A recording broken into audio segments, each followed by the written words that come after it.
I am the Tofu Golem. Please enjoy the video. You start by confirming your Android actually supports Qi wireless charging. Without Qi, MagSafe won't charge. Once confirmed, get a genuine MagSafe charger and either a MagSafe-compatible magnetic Qi receiver puck or a case with the receiver integrated.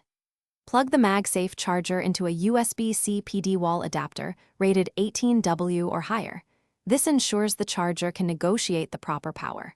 Make sure your phone's back is clean. Then attach the magnetic receiver or install the MagSafe case so the receiver sits flush. Once the receiver or case is installed, align the MagSafe charger until the magnets pull it into place. Feel the snap. You'll see the Android charging icon or notification. Note the percentage increase to confirm current flow. If charging is slow, make sure the charger rests on the receiver without gaps.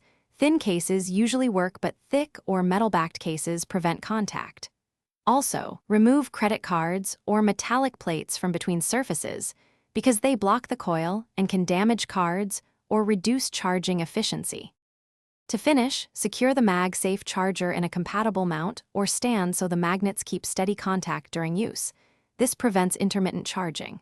Make sure your charger's firmware, if available, and the phone OS are up to date, and try swapping the USB-C PD adapter or cable if you see inconsistent power.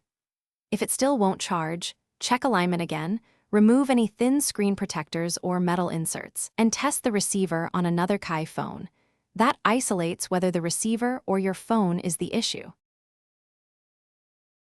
Thanks for watching. Consider subscribing if we helped you today.